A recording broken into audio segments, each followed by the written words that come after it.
Olá, nação concurseira, professor Leite Júnior, informática básica para concursos públicos, começando aqui o nosso simulado, nosso bloco de questões para ESAF, né? A nossa terça ao vivo. Não esqueça, toda terça-feira nós estaremos aqui resolvendo questões, provas, dicas, conceitos, conteúdos ligados à informática para concurso. Então, vamos começar aqui resolvendo umas questões da ESAF, para vocês sentirem o drama, né, da ESAF. Não é nenhum bicho de sete cabeças a ESAF, mas a gente tem que estudar só um pouquinho mais, porque ela cobra uns conceitos um pouco mais técnicos. Mais nada que o nosso site, o nosso material didático que está embutido lá, não resolva o seu problema. Essas nossas aulas, né, vocês fazendo lá o leitejunior.com.br, né, crescer, a gente vai conseguir trazer sempre conteúdos para vocês. Então, assinem um site para você poder assistir essa aula de novo, né, quantas vezes quiser. Basta você se tornar o quê? Basta você se tornar um aluno Gold, basta você fazer a assinatura e você pode ter a reprise dessa aula. Então, você entra aqui no site, vem aqui, faz lá o procedimento pelo PagSeguro, não tem mistério, pode fazer no boleto, pode fazer no cartão, né? O PagSeguro parcela esse valor de R$10, que está aqui em até 10 vezes no cartão, para você poder ter acesso ao conteúdo. Então você pode fazer esse procedimento. Então, vamos fazer o projeto ficar vivo, né? Ficar vivo por vários tempos, que vai ajudar muita gente, até mesmo vocês. Então, seja um aluno Gold, você tem acesso a todo o conteúdo do site. A única coisa que eu não tenho acesso são os isolados. Os isolados, eles estão aqui. Porque o isolado de informática, ele é um curso específico para quando o edital sai. O edital sai, eu monto o curso e faço um curso rápido, focado exatamente no que o edital está pedindo. E você pode, por enquanto não tem nenhum edital assim específico na praça, mas você pode adquirir o curso completo de informática aqui, mais 2 meses de acesso aluno Gold por esse valor de R$100 que pode ser parcelado. Você vai ter hardware, rede, segurança, todo o conteúdo de informática nesse pacote, mais 2 meses de acesso ao site, né? Então fica aí o registro desse procedimento. Então vamos voltar aqui para as nossas questõezinhas da ESAF, né? E a gente vai começar aqui resolvendo questões de uma prova que foi do concurso do Ministério do Planejamento, Orçamento e Gestão, Ministério Público, ENAP, SPU, uma provinha que aconteceu aí nos anos áureos, né, da ESAF, quando ela fazia lá as provas de informática. Porque no último concurso da Receita Federal não teve informática. Teve informática na prova do ATA, né, Ministério da Fazenda. Mas auditor da Receita, né, nível superior, a ESAF no último concurso tirou informática. Inclusive a gente tem, se a gente for aqui no nosso site, tem um concurso que a ESAF está fazendo informática. A gente pode até depois resolver essa prova. Tá aqui, ó. Dia 6 de maio, foi agora, foi domingo agora, 6 de maio, a ESAF fez esse concurso do Ministério da Integração Nacional. Eu vou até depois olhar, né?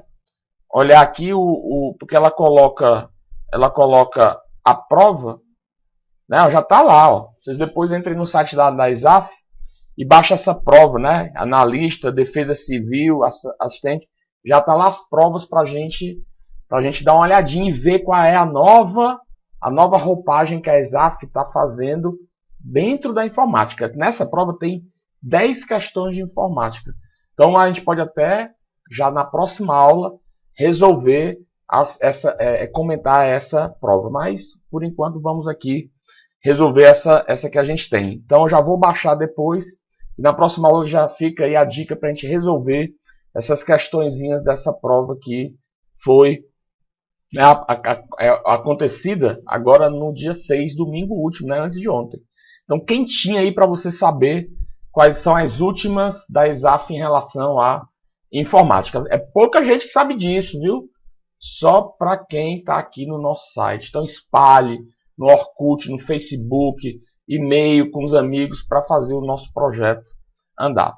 Então vamos lá, vamos aqui para a nossa primeira questão, né? Vocês estão com o material aí em mãos, baixaram lá do nosso site e, consequentemente, vocês vão acompanhar aí o desenrolar das questões. Muito bem, primeira questão diz o seguinte, ó, questão 46. As informações contidas nos periféricos de entrada de um computador são transferidas para serem manipuladas no processador por meio do quê? Então é o seguinte, quando a gente tem o nosso microcomputador, certo? O nosso microcomputador ele se baseia em um princípio clássico de processamento de dados. Você tem a CPU. Tendo a CPU, você tem componentes que vão mandar informações para a CPU, certo? Você tem componentes que vão receber informações da CPU. Isso são componentes de entrada e são componentes de saída que nós chamamos de periféricos. E existem os tradicionais periféricos de duplo sentido, que são os periféricos de entrada e os periféricos de saída que trabalham simultaneamente. Por exemplo, aqui você tem um teclado, que seria um periférico de entrada. Você tem aqui, por exemplo, um monitor touchscreen, que seria uma tela de toque, né, que você faz a entrada e ao mesmo tempo ele te dá a saída. E você tem, por exemplo, a impressora, que seria aqui um periférico de saída. Certo? Então isso acontece no tradicional. Só que as informações elas são transmitidas por intermédio de um componente físico e lógico chamado de barramentos. Existem os princípios físicos e lógicos de um barramento. Os barramentos são linhas de comunicação que permitem que elementos lógicos possam ser usados para fazer a transmissão dos dados. Então essa é a característica de um barramento. E dentro da CPU, da estrutura da CPU, existem 3 tipos de barramentos clássicos que a CPU trabalha, que é o barramento de dados, o barramento de endereço,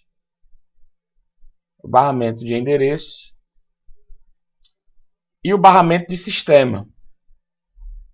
Certo? A função desses barramentos é permitir que, de certa forma, a CPU consiga fazer com que por eles, a gente possa fazer o tráfego de informações. O barramento de dados é usado para transmitir os dados, fazer a transmissão de dados. Por isso que é chamado de barramento de dados. O barramento de endereço ele tem a função de apontar na memória, né, onde se encontram as informações que vão ser transmitidas pelo barramento de dados. E o barramento de sistema tem a função de organizar, de gerenciar o trâmite de tudo isso daí. A questão ela se torna um pouco simples, por quê? Porque ela já traz na estrutura dela 2 barramentos no conceito. Ela traz aqui 2 barramentos. Ela traz barramento de endereço e barramento de dados. Então, os outros itens eles estão fora. Ou é a letra A ou é a letra B. Então, se a informação contida nos periféricos de entrada de um computador são transferidas para serem manipuladas no processador, isso só pode ser ação de quem? Do barramento de dados, sendo a resposta a nossa letra B. Porque a função do barramento de endereço é apenas apontar onde a informação se encontra na memória. Então você quando vai pensar aqui, a gente busca, naquele momento a gente está buscando na memória onde a informação está. A gente está usando o barramento de endereço para localizar. Depois que a informação é localizada lá na memória, o sistema vai e faz a referida transmissão. Joia? Leite, o que é BIOS? BIOS BIOS. Vamos lá. BIOS é um software. BIOS é um software. É o principal software de um sistema computacional, porque a função da BIOS é exatamente permitir que testes básicos aconteçam dentro daquele nosso dispositivo. Quando a gente liga o computador, a gente inicia um processo chamado processo de boot, onde a primeira ação do sistema é startar o software da BIOS, fazendo com que esse software teste os componentes básicos do nosso computador, como periféricos de entrada e saída básicos, teclado, mouse, né, por exemplo, teste memória, teste a existência de processador, teste a existência de uma placa de vídeo, por exemplo. Passou por esse teste, o sistema vai buscar o setor de boot. Setor de boot é onde se encontra a carga do sistema operacional. E aí o sistema operacional é inicializado e o controle passa a ser desse software gerenciador de outros softwares, que seria o sistema operacional. Então, BIOS é um software, né, que tem a função de inicializar o sistema. É o primeiro software que é acionado quando a gente liga o computador. Temos o firewall. Que é um firewall? Firewall, ele é uma barreira de segurança que tem a função de proteger o nosso sistema contra ataques oriundos da internet, ataques de uma rede externa. Então, ele tem a função de combater intrusões e ataques. Joia? Essa é a função de um firewall. E um cluster, o que seria um cluster? Um cluster é a menor unidade de alocação de uma informação no nosso disco rígido. Então, por exemplo, quando a gente formata um disco, a gente prepara o disco em trilhas e a gente prepara o disco em setores. Essa área que está bem aqui, a divisão de uma trilha e um setor, ele é um cluster, certo? E esse cluster é usado para alocar, para armazenar um arquivo. Essa é a função de um cluster. Então você prepara o disco durante a formatação e o sistema cria, né, essas áreas de armazenamento dos dados dentro do disco, caracterizando o cluster. Quando você está numa sala de aula, né, a gente pode usar esse exemplo que eu uso na nossa aula presencial. Você tem lá a sala de aula, é o disco rígido. As cadeiras que estão dispostas em linhas e colunas na sala, ela gera o que? As cadeiras dispostas em linhas e em colunas. Ela gera pontos onde você, aluno, senta. Então, esse ponto onde você está sentando em uma cadeira na sua sala é o cluster. Por quê? Porque está sendo usado para armazenar você naquela região, naquela localidade da sua sala. Então, resposta à questão 46, letra B de bola, questãozinha até de certa forma tranquila, né? Mas vamos aqui para 47. 47 diz o seguinte. Detalhe, dúvidas, perguntas, vocês podem usar lá o Facebook, né? Facebook lá no bate-papo, lá no canal de bate-papo. Você pode usar o Facebook para poder entrar em contato comigo. Seria a forma mais interessante. Aí eu vou dar logo aqui uma dica. Leite, por que aqui tu não coloca na própria transmissão aqui um chat para a gente poder interagir? Pessoal, porque eu vejo que quando você coloca esses chats dentro das transmissões, o pessoal fica falando um monte de besteira. Fica escrevendo besteira, fica escrevendo um monte de coisa que desvirtua o aluno na sala de aula. Virtual, no caso aqui a nossa, né? Então, você mandando para mim num bate-papo, ao vivo, lá do Facebook, me adiciona no Facebook, lá no meu canal, lá pelo próprio site tem um linkzinho para o Facebook, você adiciona e aí a gente troca mensagens ao vivo. E é tanto que, lógico, você vai perguntar, ali já que é ao vivo para mim, é perguntar quem realmente quer tirar dúvida. Então você não tem aquela interação todo mundo. É legal, às vezes não é, então isso desvirtua. Por isso que eu não coloquei aqui essa história desse chat online. É só me adicionar aqui no Facebook. Eu já vou adicionando aqui vocês e vocês vão tirando aqui as dúvidas. Vamos para a questão de número 47. Analise as seguintes afirmações relacionadas aos conceitos básicos de informática e sistema operacional. Então vamos aqui. Um bit de paridade em comunicações assíncronas é um bit extra usado para corrigir erros em grupos de bits de dados transferidos entre computadores. Existe esse conceito real de bit de paridade. Leite, que diabo é isso? Bit de paridade. Seguinte, nós sabemos que tudo dentro da informática é transmitido em formato de 0 e 1. Certo? Nós sabemos também, se não sabe, a gente vai saber isso em uma aula que a gente vai ter, né, que existem blocos de bits. Normalmente, os sistemas transmitem dados em que formato? Em formato de 8 em 8 bits. Então, o que é que acontece? Se você tem um bloco de transmissão de dados,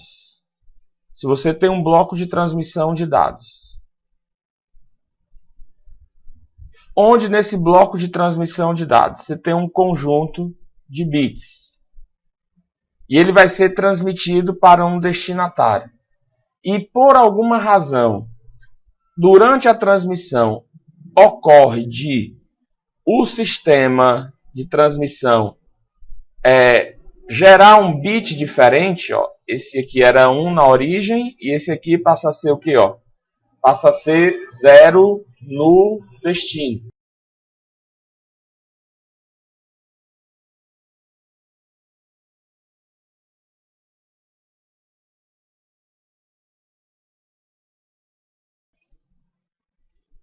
Então, o que é que acontece? Se eu colocar aqui um bit de paridade aqui, esse bit de paridade, ele pode verificar, certo? Se o dado que vai chegar no destino é o mesmo que está sendo colocado, que foi colocado na origem. Então, esse bitzinho aqui de paridade que está sendo colocado, ele pode fazer com que ocorra essa verificação, certo? Então, se aqui esse bit de paridade aqui criado na origem era 1 e houve uma mudança para 0, esse bit aqui ele vai entender que, no caso, existem umas regras que a gente não vai entrar nesse método, ele vai conseguir, por um cálculo matemático existente dentro do procedimento, verificar que um desses bits aqui sofreu uma modificação, porque o bit de paridade foi quanto? Foi 1. E quando ele fez o cálculo nesse novo formato, o bit de paridade não será mais 1, que é o bit que foi colocado aqui na origem. Mas a questão tem um detalhe.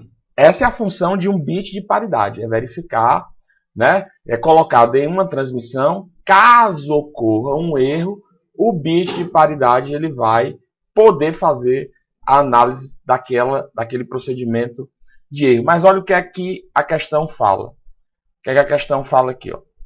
Ele diz o seguinte: um bit de paridade em comunicações assíncronas. Comunicações assíncronas são aquelas comunicações onde não há necessidade de origem e destino estarem conectadas ao mesmo tempo. Por exemplo, transmissão de e-mail. Transmissão de e-mail é uma transmissão assíncrona. Por quê? Porque o destinatário não precisa estar conectado para poder receber aquela mensagem, certo? Um bate-papo já é uma transmissão síncrona. Por quê? Porque eu e você temos que estar online para poder receber aquela informação. Nesse momento, nós estamos tendo aqui uma transmissão síncrona, porque eu estou ao vivo e vocês estão aí ao mesmo tempo ao vivo. Quando é que vai existir uma transmissão assíncrona? Essa aula está sendo gravada e lá na frente você vai poder assistir ela não online, né? Você vai ao vivo, você vai assistir online, você vai se conectar ao servidor e vai o servidor transmitir a aula para você, mas ela não é mais ao vivo. Então, um bit de paridade em comunicação assíncrona é um bit extra usado para corrigir erros? Não. Ele não é usado para corrigir erros. Ele não vai corrigir o erro, ele vai ser usado para identificar se existe ou não erro. Olha o detalhe. Ele é usado para corrigir erros? Não. Ele é usado para identificar se houve um erro durante a transmissão, em relação à transmissão origem e destino. Ele não vai corrigir. Quem vai corrigir é o procedimento, é o sistema que está lá. Mas ele não é colocado ali para corrigir o erro. Ele é usado para detectar a possibilidade da existência de um erro. Cuidado com o português da questão, né? Em grupos de bits de dados transferidos entre computadores. Então, isso aqui torna o item 1 errado, porque o bit de paridade não é colocado lá para corrigir o erro. Ele é colocado lá para poder fazer a detecção, né, da possibilidade da existência de um erro. Tranquilo? Então, esse item 1 tá joia? Joia, né? Muito bem. Vamos aqui para o item 2. Então, o item 1 está errado, né? Porque isso não é essa função de um bit de paridade.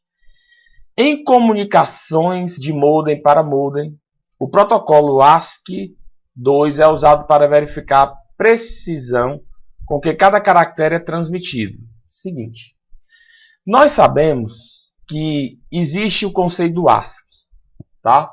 Não sei se tem algum aluno meu de hoje de manhã, né? Que a gente começou uma turmazinha lá no Tiradentes Aldeota, né? Para auditor, assistente técnico administrativo, né? Na verdade foi a aula inaugural, a gente vai ter uma aula, a turma começando, creio que a gente começa efetivamente na próxima terça-feira. Então, eu falei um pouquinho de ASCII. ASCII, o que é ASCII? ASCII é quando você come alguma coisa e tem aquele nojo daquilo. Não tem nada a ver, né? Ali não é ASCII, né? É ASCO. Então é o seguinte, besteira, nada a ver. Então é o seguinte, o que é ASCII? ASCII quer dizer American Standard Code Interchange Information, né? Inglês maravilhoso, mas tudo bem, vocês entenderam. Na verdade, o ASCII é uma tabelinha básica, uma tabela básica usada para quê? Para que a gente possa identificar os caracteres básicos de um sistema. Por exemplo, a letra A maiúsculo, a letra A minúsculo, o número 2, um acento circunflexo, a letra A minúscula com acento circunflexo, uma exclamação, uma interrogação, um jogo da velha, tudo isso fica dentro da nossa tabelinha ASCII. Existe, né, protocolos usados em transmissões. E nós sabemos que existe um protocolo clássico para internet, que todos vocês aí do outro lado sabem que é o famoso TCP/IP.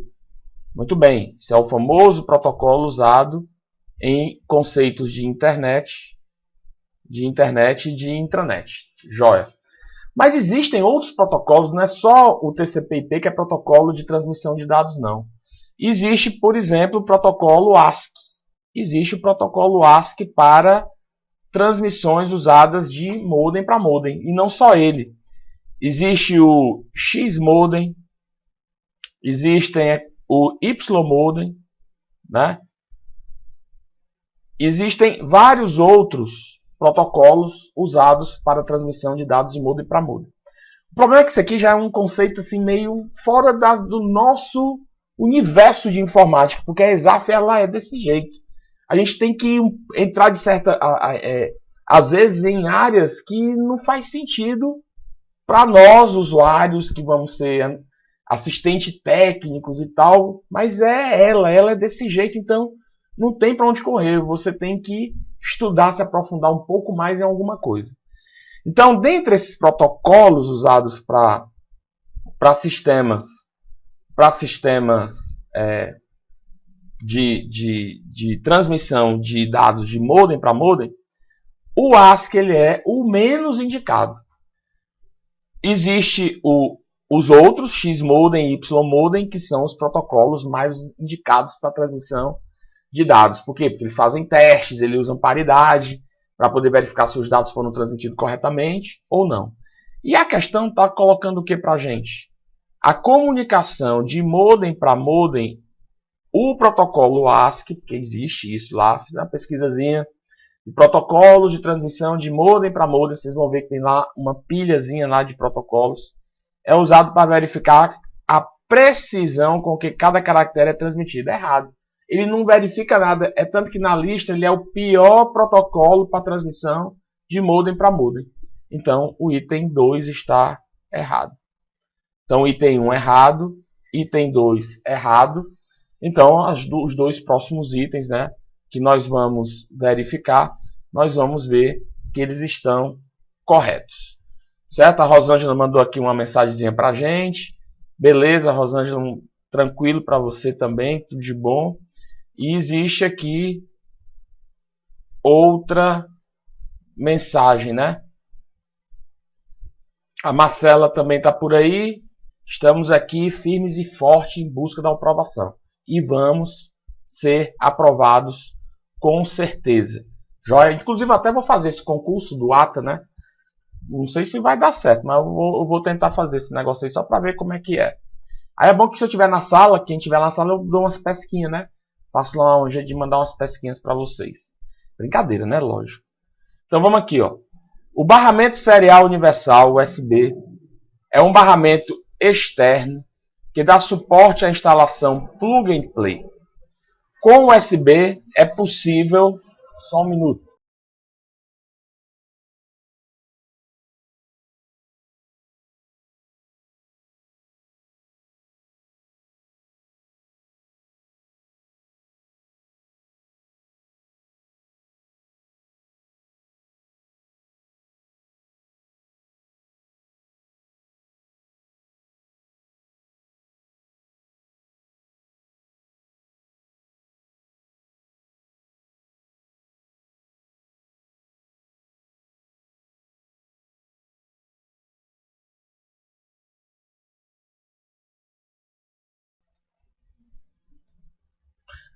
Certo? Voltando aqui. O barramento serial universal, voltando aqui, o barramento serial universal USB é um barramento externo que dá suporte à instalação plug and play. Ponto. Joia, né? Com USB é possível conectar e desconectar dispositivos sem desligar ou reiniciar o computador. Vocês estão participando lá do site do Desafio de Informática? Lá no menu principal tem Desafios de Info. Quem acertar todos os desafios de Info durante o mês de maio, amanhã eu vou colocar mais, né? Porque eu coloquei 3, vou colocar mais 3 amanhã. Quem acertar todas as questões vai ganhar, tem que acertar todas, um mês de acesso a Aluno Gold, né? Então, tem um desafio lá que eu vou responder agora, sem querer querendo. Então, o que é que ele diz? Um barramento serial universal. Tudo bem. O USB é um barramento externo? É, ele é totalmente externo, é tanto que ele fica para fora do seu sistema, para fora do seu gabinete. E ele é plug and play? Sim, mas ele é mais do que plug and play. Porque é o seguinte, ele é plug and play por definição, mas ele pode ser também definido como um barramento hot plug and play. Hot plug and play. Isso aqui que eu estou colocando, isso aqui já caiu na ESAF várias vezes. Ó. Isso aqui é a sigla do plug and play. Então ele é hot plug and play. Por que ele é hot plug and play? Porque ele é quente, se eu pegar nele, leite, eu queimo o dedo? Não, não é isso. Você não vai queimar o dedo lá, não.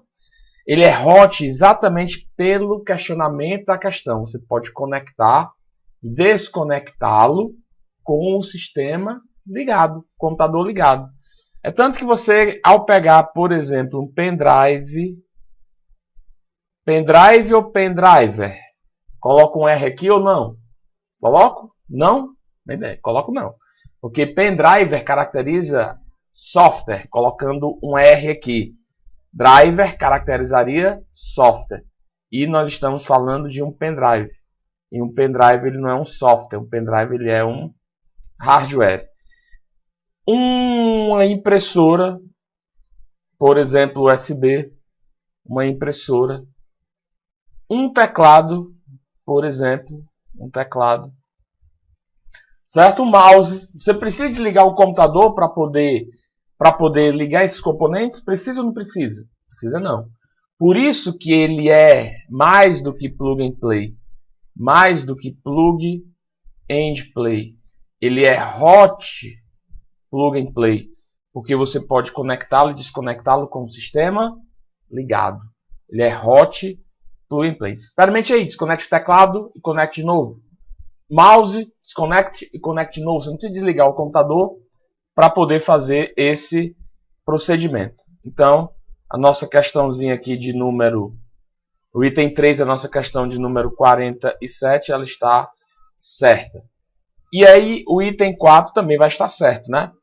Uma biblioteca de vínculo dinâmico, DLL, é um recurso do sistema operacional que permite que rotinas executáveis sejam armazenadas separadamente como arquivos com extensão DLL. Estas rotinas são carregadas somente quando necessárias para o programa que as chama. Então isso está perfeito. Se a gente for aqui, por exemplo, no Windows, se a gente for aqui na pasta do Windows, se eu for aqui no meu computador, no meu disco C, na minha pasta Windows, System, por exemplo, System 32, e a gente descer aqui, ó, tá vendo isso aqui? Eu tenho um monte de DLLs, Essas DLLs, cada DLLzinha dessa, ela tem uma função dentro do Windows. Então, para o sistema não ficar muito pesado, o que é que o desenvolvedor faz? Ele faz o software base, e enche de DLL. Quando esse software base precisar de um recurso, vai lá na DLL. Quando precisar de outro recurso, chama a DLL.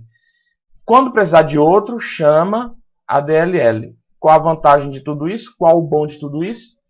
Essas DLLs elas vão sendo abertas e fechadas à medida que o software principal vai pedindo, tornando o sistema mais leve. Você já pensou se todas essas rotinas aqui estivessem aqui dentro? Esse software base ele seria pesado.